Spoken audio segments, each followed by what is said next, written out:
Hoy vamos a solucionar la pregunta del $1.000.000. ¿Cuál es la iglesia verdadera? Reaccionando a los videos del pastor Edgar Escobar. Hola a todos, esto es Cristianismo Católico con Romeo Charlie. Hay un canal de YouTube llamado Biblia Libre, a cargo del pastor Edgar Escobar. Bueno, él es evangélico y yo cristiano católico, pero su canal tiene videos de genuino interés y que no entra en contradicción con la fe cristiana católica.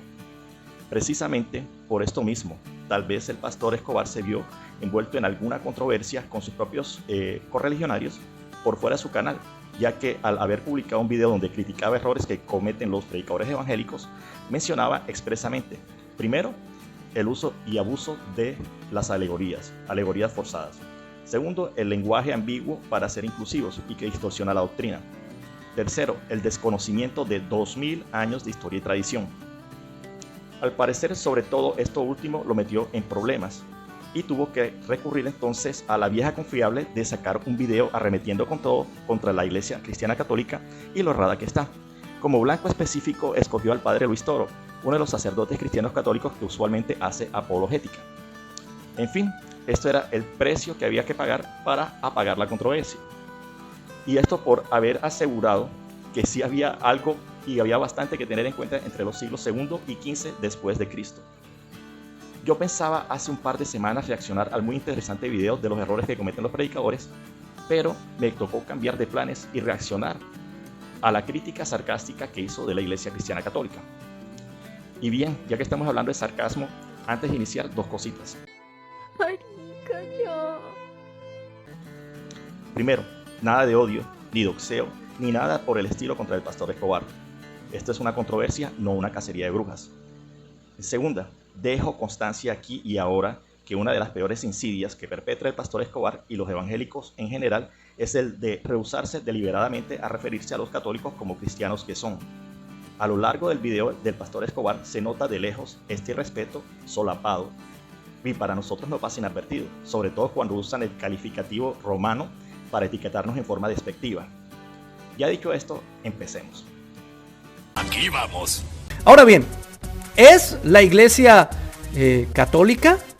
Él dice y afirma aquí que entonces no hay ninguna iglesia, o no hay ninguna iglesia, o Jesús no fundó ninguna iglesia, o Jesús fundó una iglesia.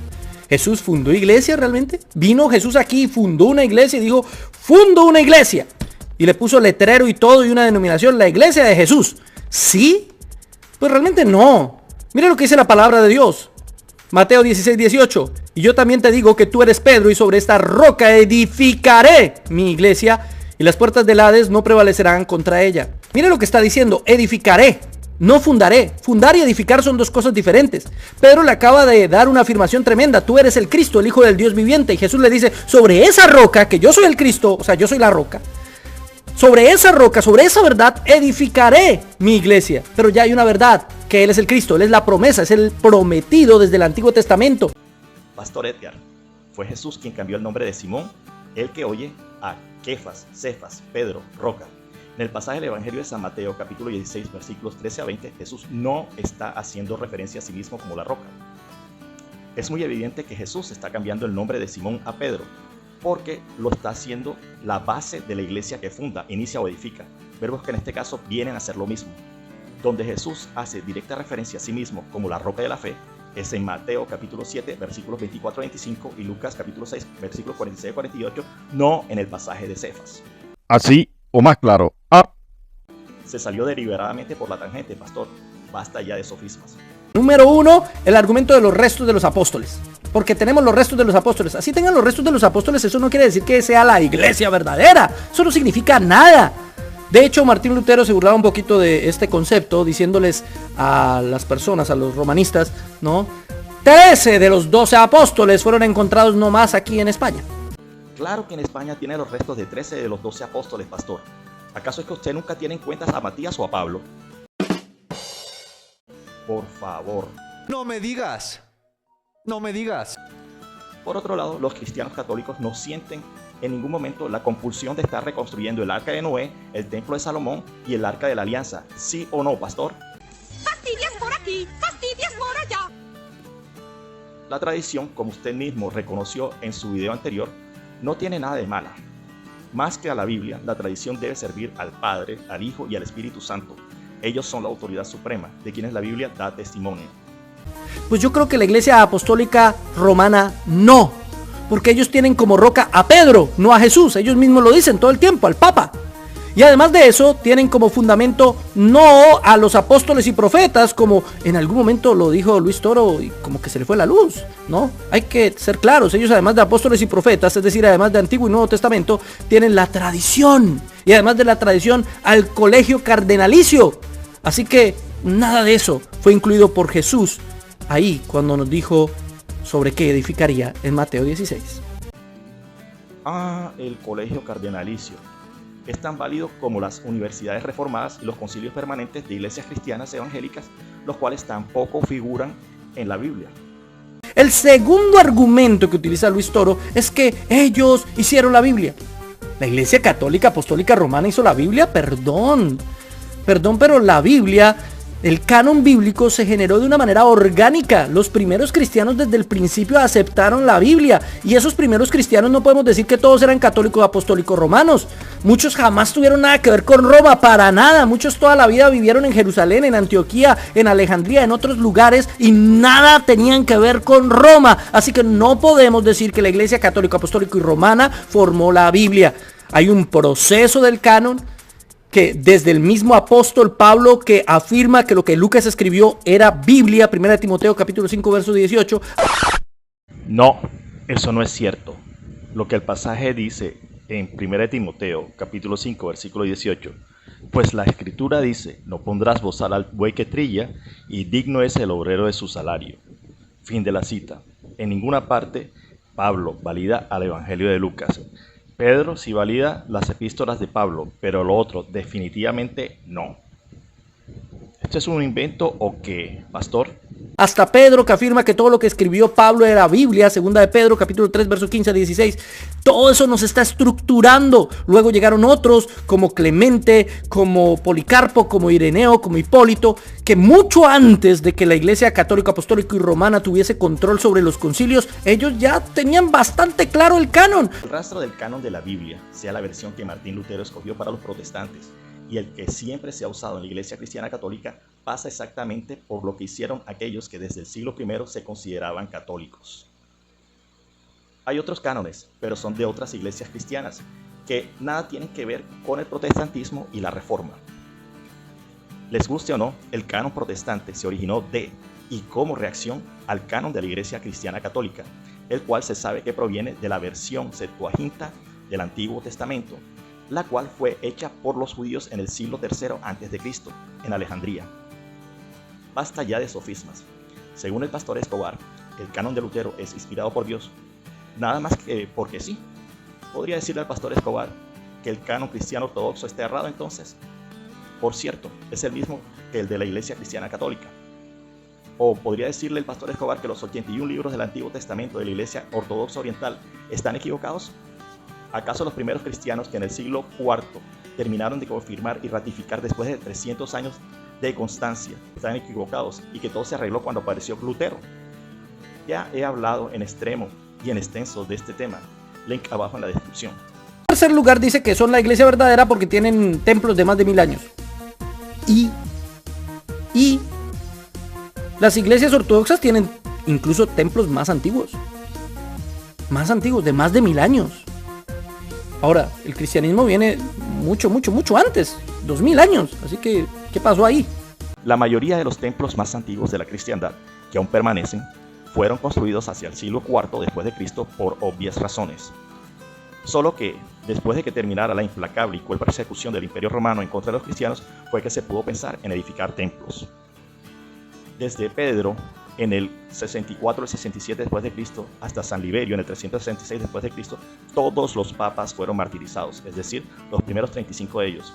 A partir del pontificado de Dámaso I en el 366 después de Cristo fue que empezaron a mejorar las cosas. Y después del cisma de 1054, esos templos del siglo IV en adelante se consideran católicos y ortodoxos según el territorio en que quedaron. Le guste o no al pastor Escobar, los católicos tenemos templos de más de 1000 años de antigüedad. El padre Luis Toro se quedó corto en su estimado, no estaba siendo preciso porque estaba predicando sobre la marcha y el pastor Escobar sabe todo esto. Argumento número 1. La Iglesia Católica Apostólica y Romana es la más antigua. Entonces ellos dicen, como la iglesia católica, apostólica y romana es la más antigua, es la iglesia verdadera. ¿Es eso verdad? Bueno, en primer lugar, decir que una iglesia es la más antigua de todas, pues no es un argumento. O sea, la Biblia nunca nos dice, y la iglesia más antigua será la iglesia verdadera. Para nada. Lo que la Biblia nos enseña es que la iglesia que es construida, edificada sobre Cristo como la roca y los apóstoles y profetas como el fundamento, esa es la verdadera iglesia, no la más antigua. De hecho, mis hermanos queridos, en una oportunidad Jesús, al estar con sus discípulos, los discípulos llegan, habían escuchado que otros habían estado predicando en nombre de Jesús y le dicen, Jesús, estos están predicando es que en tu nombre y no andan con nosotros, no son de nuestra denominación, no son de nuestra iglesia local, se los prohibimos. Y Jesús, ¿qué le dice? No se lo prohíban, porque el que no está contra nosotros, con nosotros es. ¿Por qué se lo van a prohibir? Ni siquiera Jesús tuvo un concepto limitante denominacional, ¿por qué nosotros sí? La Iglesia Católica es la más antigua y la original. Hacia el año 115 aparece la primera referencia escrita a la Iglesia Cristiana Católica en la Epístola de San Ignacio de Antioquía a los esmirnianos en el párrafo 8.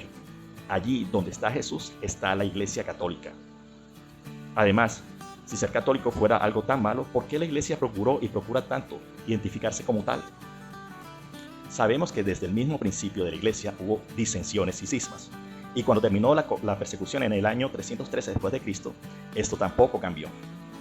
El pastor Escobar habla de las iglesias de Éfeso, Antioquía y de tantas otras que fueron mencionadas en el Nuevo Testamento, pero no sobrevivieron a la expansión del Islam, dejando implícito que eran más legítimas que cualquiera que hubieran sobrevivido a la persecución romana. ¿Qué tal? Y la expansión del Islam, como si no hubiera una comunión entre todas y como si cada cual se hubiera gobernado según su parecer, como si no hubiera habido universalidad, catolicidad. Sabemos que desde el principio Pedro, Juan y Santiago, que permanecían en Jerusalén desde el círculo íntimo de Jesús, eran tenidos como pilares de la iglesia. Por las persecuciones de los judíos y la revuelta del año 66, el centro de gravedad del cristianismo se fue mudando a otras partes. En cierta forma subliminal, el pastor Escobar resiente la idea de una autoridad central, fundamental para la unidad que tanto se pide en el Nuevo Testamento. Entre paréntesis, el discípulo desconocido de Marcos, capítulo 9, versículos 38-41 y Lucas, capítulo 9, versículos 49-50, expulsaba demonios en nombre de Jesús, no predicaba a Jesús. Sabemos por Hechos, capítulo 19, versículos 13-20, que no era el único que actuaba de esta forma, por fuera de la influencia del mismo Jesús y sus apóstoles, pero sí es el único del cual tenemos implícito conocimiento que hubiera tenido éxito. ¿Pablo y Pedro fundaron la iglesia en Roma? Bueno, miremos a Pablo. Pablo escribe el libro a los romanos en el año 57 aproximadamente, ya existía la iglesia en Roma, ¿sí o no? Y él ahí mismo en el libro de Romanos dice y narra que quiere ir a Roma. De hecho, él no puede ir a Roma, dura 5 años en prisión y después preso lo llevan a Roma. Él llega a Roma preso. ¿A qué horas fundó la iglesia? Pablo no fundó la iglesia, murió en Roma, que es diferente. Algunos autores creen que lo que Clemente dice al referirse a Pablo y a Pedro como fundadores de la iglesia en Roma no es necesariamente que la fundó o que la fundaron ellos dos, sino más bien que al morir en Roma, porque algunos piensan que Pedro murió en Roma crucificado cabeza abajo, es posible, pero es una tradición realmente tardía, por allá del año 150, es posible que Clemente simplemente lo haya dicho en forma honorífica, pues estos dos, que eran los más grandes apóstoles, uno para los judíos y otro para los gentiles, pues dieron su vida en esa ciudad. A ver, Pedro y Pablo murieron durante los años 64 a 67 después de Cristo. La primera fuente que da este testimonio de estos martirios es Clemente Romano, hacia el año 96 después de Cristo. No es ninguna fuente tardía, pastor Escobar. Adicionalmente, Clemente Romano fue el cuarto papa, lo que lo acredita como fuente calificada. San Gregorio Magno efectivamente aseveró por escrito que Pedro murió hacia el año 70, pero en este caso es mejor usar el testimonio más cercano, cronológicamente hablando, que el del más tardío. O si lo prefieren, es mejor usar la información brindada por el cuarto papa que la brindada por el 64º. ¿No les parece? Los discípulos de Jesús habían sido advertidos por él de huir de Jerusalén y Judea cuando llegara el momento. Si bien hubo evidencia de que cristianos de origen judío y de origen gentil extranjero quedaron atrapados en Jerusalén y Judea durante la revuelta de los años 66 a 70, no hay registro de que Pedro, Pablo u otros apóstoles se hubieran quedado allá, voluntaria o involuntariamente. Lo que sí sabemos es que muy posiblemente Pedro y Pablo participaron en la formación y edificación de la iglesia en Antioquía. Mi hermano, si vamos a ver cuál es la iglesia más antigua de todas, es la iglesia en Antioquía, mi hermano. Todavía existe. El patriarcado en Antioquía todavía existe. Y esa iglesia es muy anterior a la iglesia de Roma. Si fuera por antigüedad, sería la iglesia en Antioquía la más antigua y sería entonces esa la iglesia verdadera. Otro sofisma más. Desde el punto de vista histórico, al patriarcado de Antioquía se le considera jurisdicción de la iglesia cristiana ortodoxa a partir del cisma de 1054. Antes de eso formaba parte de la iglesia cristiana católica. Según el historiador Aveguet, Pedro llega alrededor del año 70 a Roma, 70, mucho después de que ya existía esa iglesia. Así que no pudo haberla fundado. Ahora, ¿cuál es la fuente de Aveguet? Un papa, Gregorio Magno. Y ese papa Gregorio Magno creía firmemente que el sucesor para el papado no debería ser el obispo de Roma, sino el obispo de Antioquía. Eso es lo que él escribe en el año 599 en sus cartas a Atanasio el Joven.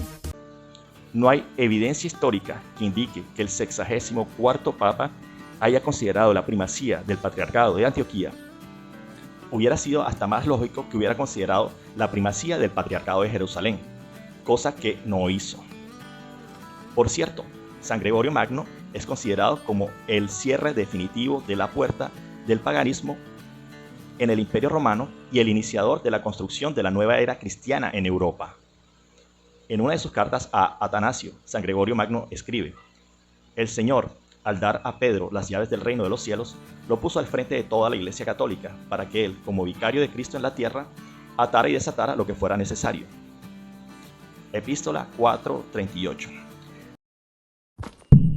Y si seguimos hurgando en la historia, encontraremos que la iglesia en Antioquía sí tenía una preeminencia ante las otras iglesias.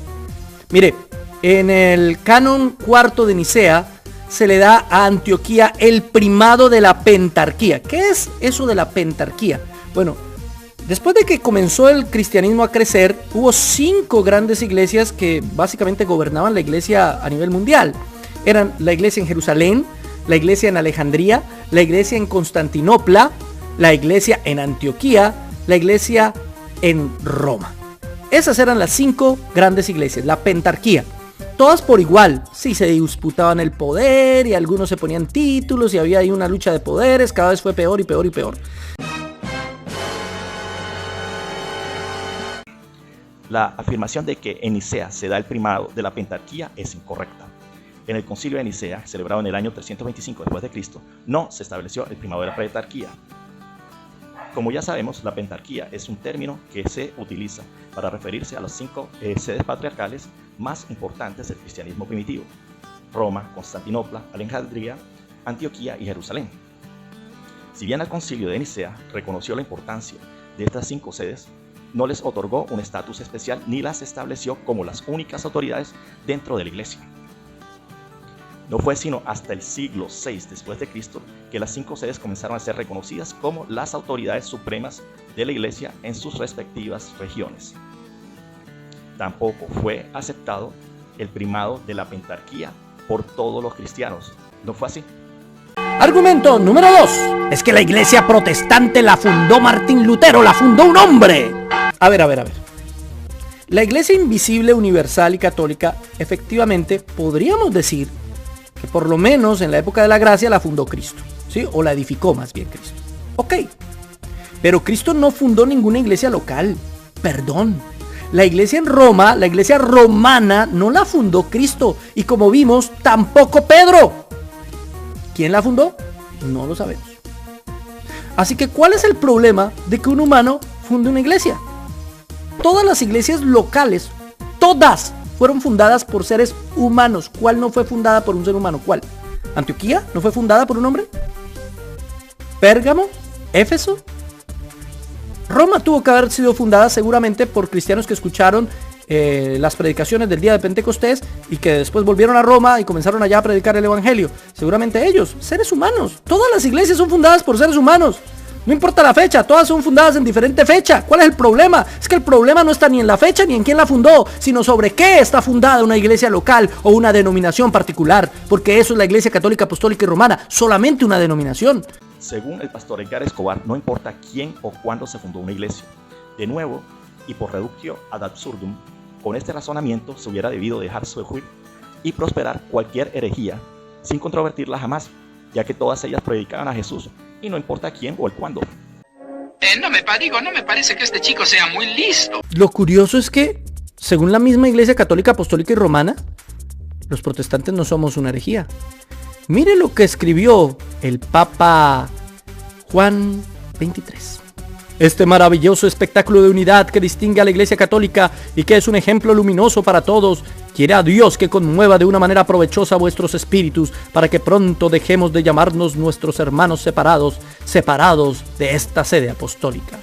En ese Concilio Vaticano II se instauró precisamente este principio, que los protestantes no somos herejes o que vamos a ir al infierno, no, nos ven como hermanos separados. Lo que el Papa Juan XXIII estaba expresando era su esperanza en la reconciliación y vuelta de los protestantes al seno de la Iglesia Cristiana Católica, y no a la inversa. Podía pedir la reconciliación, que esto no implica que se le esté dando la razón a los protestantes, para nada. Por favor, deje de malinterpretar, Pastor Escobar. ¿Y cuál es la lógica del Concilio Vaticano II? Básicamente que si creemos en Cristo y somos bautizados, pues ya somos hermanos separados y seguimos siendo hermanos. Somos parte de la iglesia invisible y universal, aunque no de la iglesia local romana. No hacemos parte de esa denominación, pero sí de la iglesia invisible. Por eso somos hermanos separados, pero somos hermanos, ¿sí? Porque solo los que creen en Jesucristo son hijos de Dios. Así que sí somos hermanos. Y si somos hermanos, entonces somos salvos. Estar bautizados en Cristo no nos hace salvos inmediatamente, como afirma el Pastor Escobar. Si esto fuera como lo afirma él, considera si estás salvo de verdad, sí. Primero, afirmas que ni Jesús ni el Espíritu Santo son Dios. 2. Observamos la ley de Moisés considerando el sábado, por ejemplo. ¿No crees que debes comer la carne y beber la sangre de Jesús para vivir para siempre? La respuesta es no. A pesar del bautismo, no eres salvo si estás en esas circunstancias. Y vamos aún más allá. El Catecismo de la Iglesia Católica, en su párrafo 818, dice: justificados por la fe en el bautismo, se ha incorporado a Cristo, por tanto, con todo derecho se honran con el nombre de cristianos y son reconocidos con razón de los hijos de la Iglesia Católica como hermanos en el Señor. Donde hay pecados, allí hay desunión, cisma, herejías, discusiones.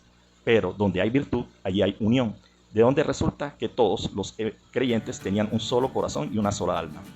Orígenes in Ezechielem Homilia 9.1, entre el 245 al 251 después de Cristo. Pero después del Concilio Vaticano II va a surgir una división dentro de la misma iglesia. Se llaman los veterocatólicos o la Iglesia Católica Antigua. Ellos rechazan completamente el Concilio Vaticano II. Dicen, no estamos de acuerdo con eso. Y también rechazan el Concilio Vaticano I. Tampoco estamos de acuerdo con eso. No estamos de acuerdo. ¿Por qué? Básicamente por un tema fundamental, la infalibilidad del Papa. Ellos no creen en que el Papa sea infalible cuando habla ex cátedra. Y siguen siendo católicos romanos, pero son veterocatólicos. No están de acuerdo con todo lo que enseñan y mucho menos con todo lo que dice el Papa. En segundo lugar, tenemos la Sociedad Sacerdotal de Trento. La iglesia o la Sociedad Sacerdotal de Trento también son católicos, apostólicos y romanos, pero ellos son ultraconservadores. Se oponen también radicalmente a todo el Concilio Vaticano II y a lo que se conoce como la Misa Tridentina, o sea, de Trento. Los veterocatólicos, partidarios del regreso del Concilio de Trento, etc., no se les considera como católicos, por definición, ni como parte de la organización y jerarquía cristiana católica, de la misma manera que ninguna denominación protestante tampoco lo es.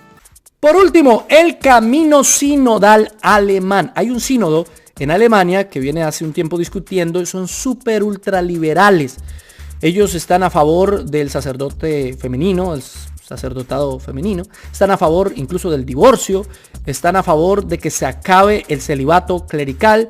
Es una reforma, no como la reforma de Lutero, no, ellos no quitan tampoco la tradición de sus fundamentos, no, pero sí quieren una reforma muy liberal.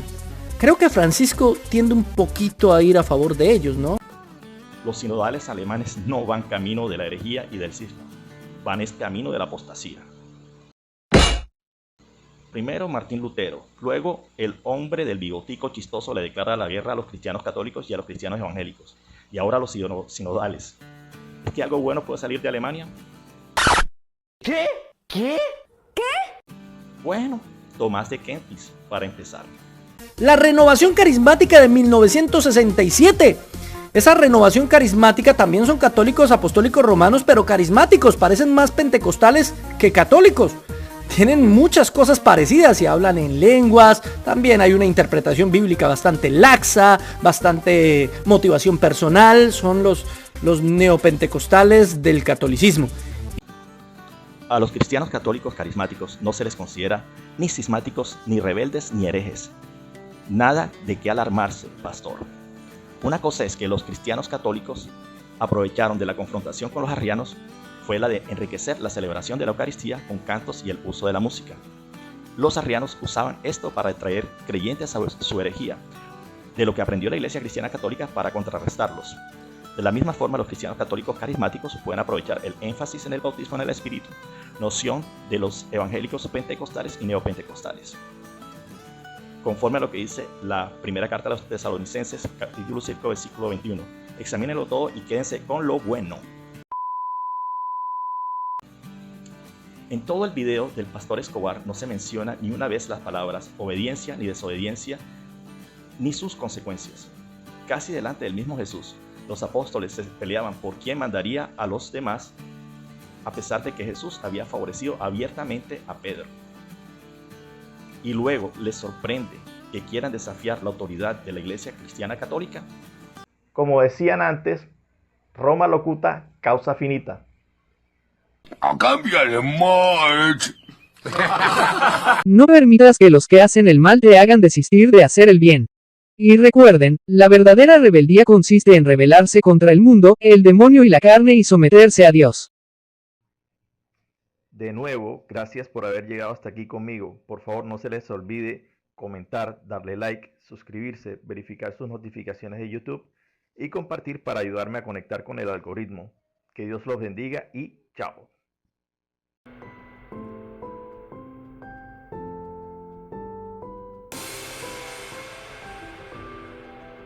La iglesia verdadera es la Iglesia Católica.